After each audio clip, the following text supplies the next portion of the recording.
좀 궁금해서.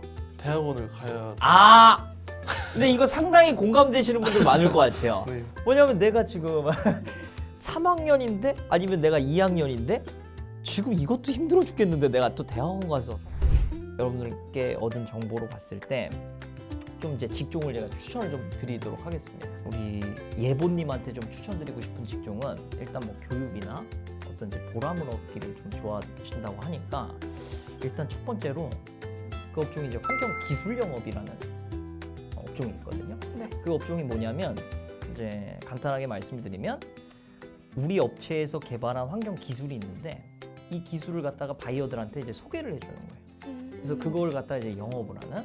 그래서 이제 커뮤니케이션 능력이 굉장히 좀 추가되고 당연히 기본적으로는 환경공학에 대한 지식이 또 있어야 되고 이런 분들을 또 요하는 직종이 이제 환경기술 영업이고요.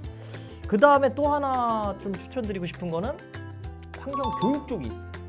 교육 쪽에는 환경교사 쪽이 있고 환경 뭐 강사 아니면은 이제 뭐 교수님이 되는 방법도 있고 여러 가지가 있는데 두 가지로 좀 분류를 하면 공학 쪽의 교육을 하는 계열이 있고요. 아니면 이제 우리가 환경에서 사실 환경 생태도 있을 거고 또는 이제 일반 대중들이 관심이 있어하는 미세먼지나 기후 변화나 이런 문제를 갖다가 인식 변화를 제고하는 이런 교육 업체들이 있습니다. 그래서 그런 쪽에 취업하는 것도 상당히 사람들한테 많이 영향을 주고받는 그런 이제 업종이 또 있어요. 혹시 이 중에 좀 괜찮게 생각되는 게 있나요? 첫 번째 말했던 그 기술 이제 영업. 네 기술 영업. 근데 이제 이거는 음. 제가 이제 왔다 갔다 하면서 소개를 하는 거잖아요. 그렇죠. 왠지 떨릴 것 같아요. 아니 근데 또 지금 아이 성향이시잖아요. 네. 그러면 막 이렇게 막 사람들한테 이렇게 약간 외향적으로 이렇게 소개해야 되는 어떻게 보면 직업이니까 그런 부분이 사실 부딪힐 수 있을 것 같아요. 저도 사실 아이인데 이제 강사 일을 하고 맨날 이제 새로운 사람들을 많이 만나고 하는데 근데 그게 또 다르더라고요. 그러니까 이제 내가 친구로서 막 이렇게 대인 관계로서 이렇게 사람들하고 얘기를 하는 거랑 비즈니스로서 막 얘기하는 거는 또 다르더라고요. 또 다른 강사님들 보면은 되게 넉살이 좋아 보이는데 막상 이제 강단에 올라가시면은 되게 오히려 또 소극적으로 강의하시는 분들이 계시고 저는 반대로 이제 강단에 올라가면 이제 가면을 새로 쓰는 스타일이거든요. 그래서 아예 뭐 연기하듯이 이렇게 하는 건데 그거는 뭐 좀 경험을 해봐야 내가 맞다 안 맞다 좀 나올 것 같고 맞아요.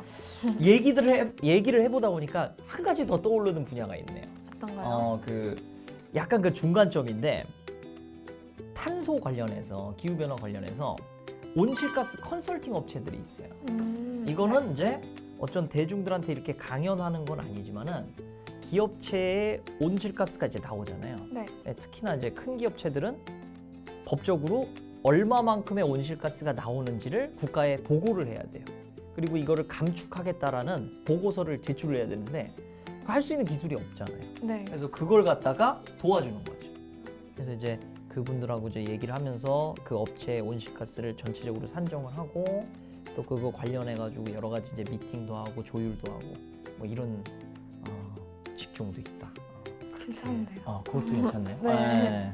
그러면 우리 어차피 오늘 딱 뭐 이렇게 정하는 게 아니라 하나하나 이렇게 생각을 해보시면 좋을 것 같고. 자, 그러면 우리 상현님한테도 좀 물어볼게요. 네. 제가 이제 직종을 좀 추천을 좀 드려야 될 것 같은데 그러면은 나는 굉장히 깔끔한 걸 좀 좋아한다. 네. 우리 환경 쪽에는 실험이 이렇게 있잖아요. 네.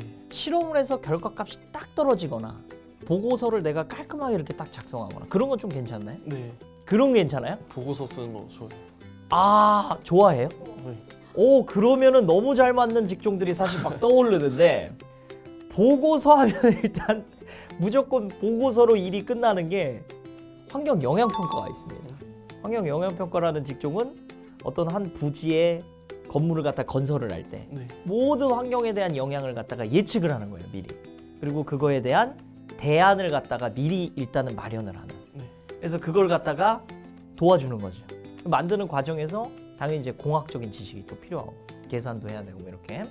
그래서 환경 영향 평가도 전 대단히 좋을 거라고 생각을 하고요. 네.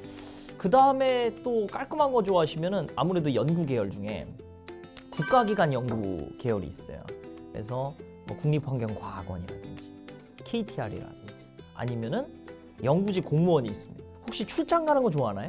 출장 가는 건 별로 안 좋아해요. 별로 안 좋아해요? 네. 그럼 또 딱일 수가 있어요. 왜냐하면 연구원은 이동도 안 하거든요. 순환근무가 아니라서 그 업체에 쫙 이렇게 뭐 30년이면 40년이면 40년 그 기관에서만 이렇게 일을 하거든요. 그런 또 메리트도 있고 아니시면은 계속해서 그냥 연구를 해나가서 맨날 이제 보고서를 작성하고 보고서는 아니지만 논문을 제출하는 교수님이 되는 방법도 있죠. 저는 한 3가지 정도를 좀 추천을 드리고 싶은데 혹시 이 중에서 좀 괜찮은 거 혹시 있을까요? 저 영양평가가 영양평가? 네. 지금 딱 영양평가 좋을 것 같다 이런 생각이 좀 들었나요? 네. 혹시 교수 쪽이 싫은 이유는 뭔가요? 좀 궁금해서.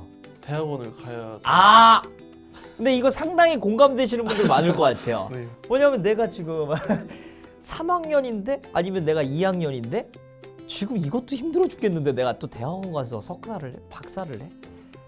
대단히 부담일 수 있거든요. 그리고 제가 제 채널에 오시는 분들한테도 말씀을 드리지만 내가 취업을 위해서 대학원을 가시는 분들이 있어요. 너무나 불행해질 수 있다. 왜냐하면 대학원에 가도 스펙업으로 인정을 안 해주는 업체들이 꽤나 많아요. 오히려 그 시간에 그 동일한 직종에서 경력을 2년, 3년 쌓는 게 훨씬 중요할 수 있거든요. 그러면 좀 더 수월하게 좀 직종이 찾아지네요.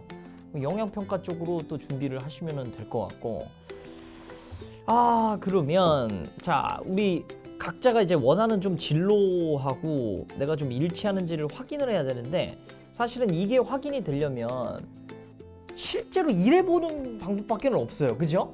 그래서 우리가 이 프로젝트가 사실 단기로 기획한 게 아니고 장기로 기획을 한 거거든요. 그래서 최종 목표는 여러분들이 원하는 직장에서 여러분들이 정말 웃으면서 그 일하는 모습이 나왔을 때 이 프로젝트가 이제 끝나는 건데 자 이제 우리 예보님은 환경교육 쪽으로 어느 정도 방향을 일단 설정을 했고 그리고 상현님은 환경영양평가 쪽으로 방향을 딱 설정을 하셨으니까 그러면 그거에 맞춰서 필요한 스펙들을 제가 조금 알선을 좀 드리도록 하겠습니다. 자 그러면 일단은 교육 쪽인데 교육 쪽도 사실 되게 다양해요. 아까 온실가스도 있을 거고 미세먼지 쪽도 있을 거고 또는 이런 환경공학 쪽, 생태 쪽 여러 가지가 있는데 혹시 이 중에서는 내가 한 분야를 한다면 어떤 쪽을 좀 하고 싶다? 있나요? 혹시 생태 쪽은 그냥 진짜 생태 환경을 말하는 걸까요? 그렇죠. 생태 환경을 제가 좀 설명을 드리면 네. 자 이제 진행되고 있는 비즈니스하고 좀 연관을 좀 시켜볼게요. 우리가 도시에 보통 살고 있잖아요. 그죠? 그러면 도시라는 걸 하나 짓게 되면 무조건적으로 생태에 악영향을 줘요. 그러니까 살아남는 게 인간의 먹이로서 살아남는 길고양이나 비둘기밖에 사실 살 수가 없거든요. 전혀 건강한 생태계가 안 되죠. 그래서 인재 인식이 조금씩 변하면서 도시에도 어느 정도 무조건적으로 생태의 면적을 만들어 놔야 된다. 이런 이제 비즈니스들이 진행이 되고 있고 또는 일반 이제 지방에서도 그 생태의 비율을 쫙 늘리거나 아니면 이 공간은 아예 생태 환경으로 좀 사용을 하자.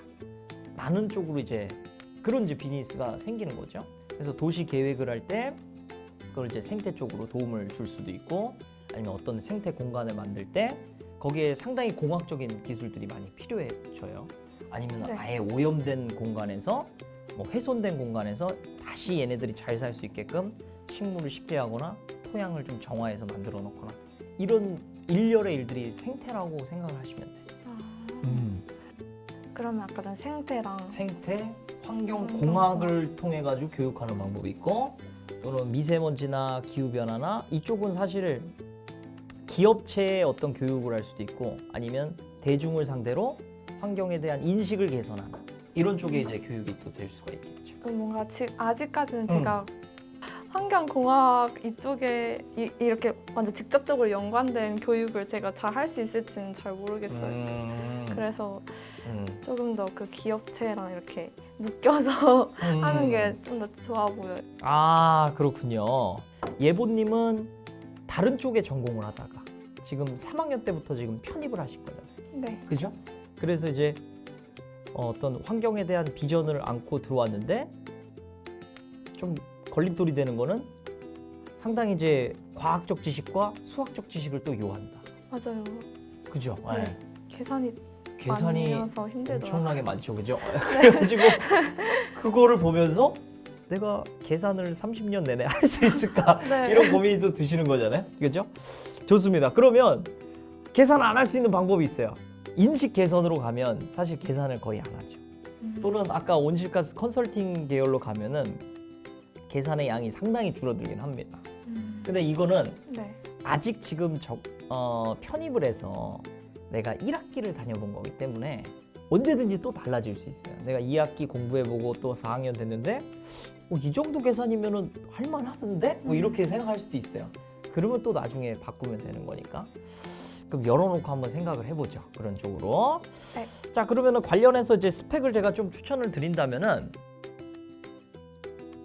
근데 제가 정말 경고를 드리는 거는, 만약에 어학 준비해서 토익을 준비한다 그러면 토익과 뭐 대기를 함께 준비한다. 상당히 안 좋은 결과가 초래될 수 있습니다. 그래서